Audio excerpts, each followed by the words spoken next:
joining us now, Senator Marsha Blackburn from Senate Judiciary. Senator, it's always a pleasure to have you on. Good to see you. We're going to get a new read on inflation likely Wednesday. It's going to probably show inflation still at its highest since 1981.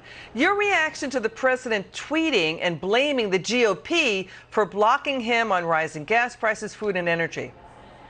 This is something that is just absolutely laughable, that the White House would try to blame us. But look, he's blamed everybody else. He's blaming Putin. He's blaming Trump. He's blaming everybody. Nothing can be his fault. But what everybody knows in Tennessee, and certainly know this, and I talked to a lot of them the past couple of weeks, we have had an inflation issue because of Joe Biden. Much of it is because of his attacks on the energy industry. They know that when they go to fill up the tank, that it is costing them twice as much as it did a year ago.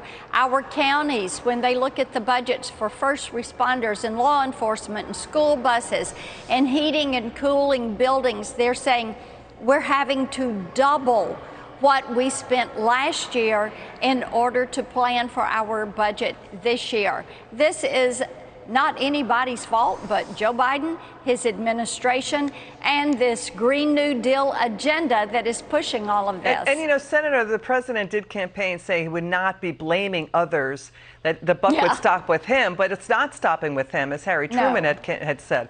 I mean, we're in a different world right now. You know, this new inflation read coming out, Senator, Americans are seeing 20% price increases in energy, in food, in the price of cars, and that's like 2/3 of the U.S. CPI, right? So by the way, you mentioned the president being misleading and blaming. Senator, let's take a listen to this and what you just pointed out. Let's watch this.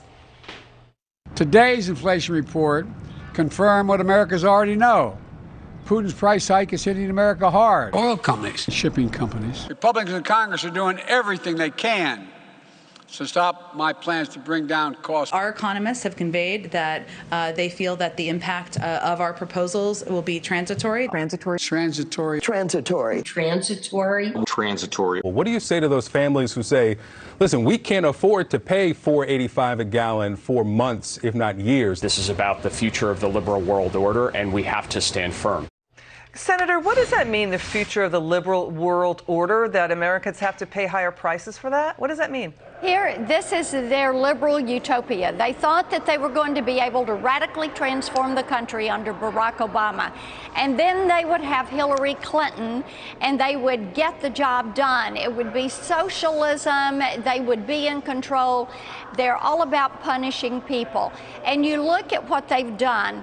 42 regulations that make it more expensive for the oil and gas industry. Killing Keystone, taking Alaska offline, ending offshore drilling, no more leases, and they're not giving drill permits. They're not fracking. All of this drives up the cost. In the meantime, he's taking 5 million barrels that he is sending, much of that to China, to the company that Hunter Biden has been involved in. So is Hunter Biden the chief negotiator on this? Nothing gets the price down at the pump. Nothing. It drives the price up. This is hitting hardworking Americans in the pocketbook. They see it every time they fill up, every time they go to the grocery store, every time they check out at any store. And Senator, you know, the president's approval rating is among the lowest of any president within the last 75 years. That's according to Gallup. I mean, Harry Truman had historic low approval. So did former President Trump. He was in the lower 40s just a year and a half into his presidency. You have that, but then you have the White House leaks. There are anonymous White House leaks. White House officials are leaking to the New York Times.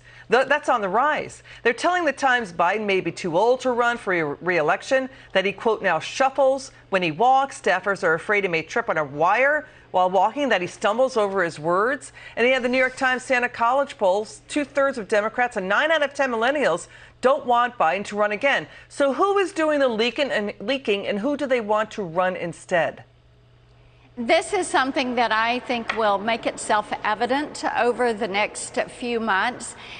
Clearly, the Democrats have figured out the Biden-Harris ticket is a loser for them, and you have Democrats that are admitting that everything that they're doing to the country, what is happening with crime, what's happening with the border, what is happening with our foreign policy, the embarrassment of Joe Biden not going to Houston. There is a solution in Houston to the gas problem, but flying to Saudi Arabia and begging, looking like a beggar, going and asking for more oil, it is an embarrassment. People are ready to turn the page with this administration, and it's why you're going to see a change in the House and the Senate with these November elections. And I think that many in the Democratic Party realize this. Yes. They know this has not been successful. You know, the Congress is back from the July 4th recess, and Hillary Vaughn, a D.C. journalist, is reporting that Democrats want tax hikes as they seek that as a big legislative win ahead of the midterms. So let's watch former President Trump. Let's watch this. Watch. I gave you the largest tax cuts and regulation cuts in American history.